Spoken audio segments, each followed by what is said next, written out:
Bismillahirrahmanirrahim. Assalamu alaikum, dear students.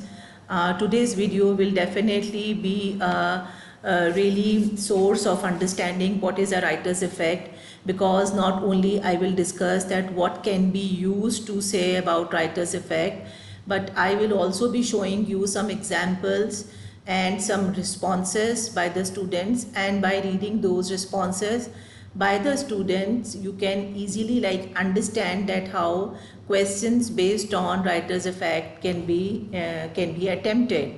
Now we know that writers use language to engage readers in all sorts of ways. Many people assume that writer's effect refers only to the reader's emotional response to a piece of writing. In reality, writer can use interesting language for a variety of reasons, including the followings. I mean, we don't have to focus only from the reader's point of view. We don't have to say that what our reader's emotion after reading it, that may be included, but actually we have to see to the other things, what writer's aim could have been in using the language. So writer may use his language for capturing the reader's attention by using language as a deliberate hook. Hook means that some opening sentence or statement designed to grab the reader's attention so they want to read. This can be one reason that we are actually grabbing our reader for reading it on.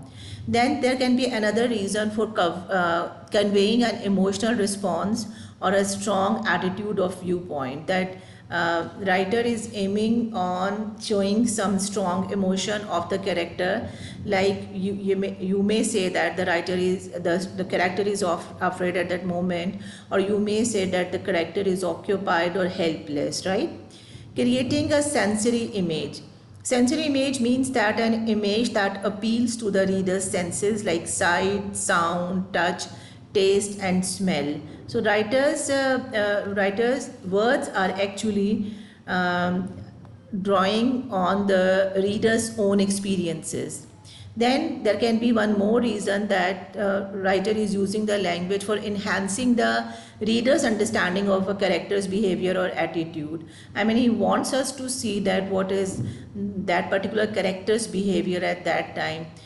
Okay, and then it can be used to create a vibrant setting as a background, or a writer can use his language for creating atmosphere such as a sense of foreboding. Foreboding means that a sense that something bad is going to happen, or foreshadowing, or to build suspense. So when we talk about foreshadowing, it means a hint or suggestion of something that happens later. I mean, telling us about the upcoming events. Now let's look at some examples and see that how this can be achieved and what are the different attempts of students. Okay, don't skip this part of the video, because I will be giving you example from the text and some students attempt, so that you can understand that how writer's effect question can be done and what can be different ways of doing it. Okay, look at the first example. As she looked out of the open door, her stomach dropped. It was high, very high. The land below was a patchwork quilt featuring brown of different shades. She was tottering precariously near the sharp edge.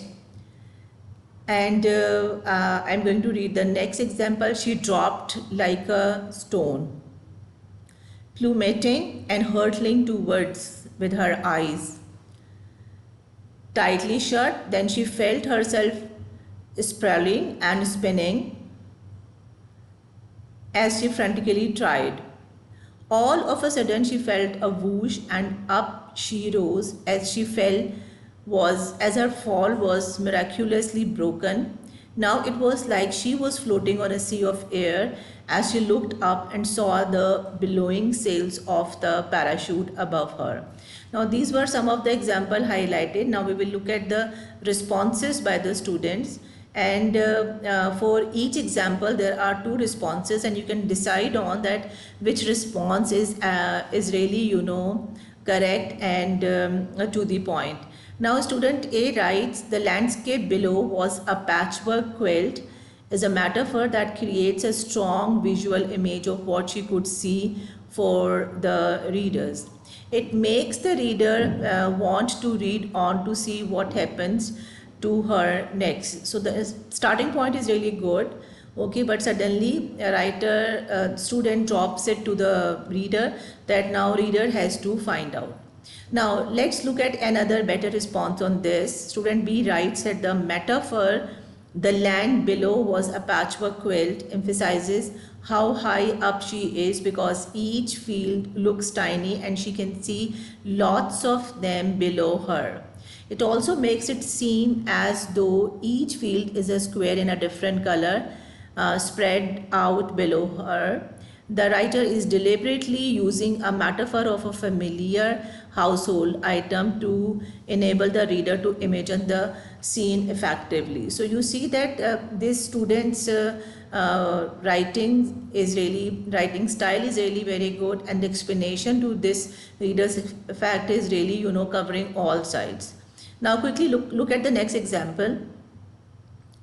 The writer uses the phrase tottering precariously to show that her footing feels insecure and she feels as though she could fall out at any minute. This creates tension. So again, you can see that this is correct to some extent. Let's look at the next response by student D. The phrase tottering precariously makes the reader feel afraid. This makes the reader want to read on to find out what happens next. So you can see that both of the responses have some parts correct and nicely done, and you can suggest me, you can tell me in the comment section that which student was better in doing it. Now let's look at student E. The simile dropped like a stone shows that she fell quickly and in a straight line. It makes it sound as though she is completely helpless and a dead weight. So very good explanation. It emphasizes how fast she is falling, which creates tension for the reader. Another student's response to the same simile, the writer says drop like a stone to make the reader feel afraid that she is going to be hurt. This is a simile because she is being compared to a stone. A stone isn't like a person, so this is a writer's effect.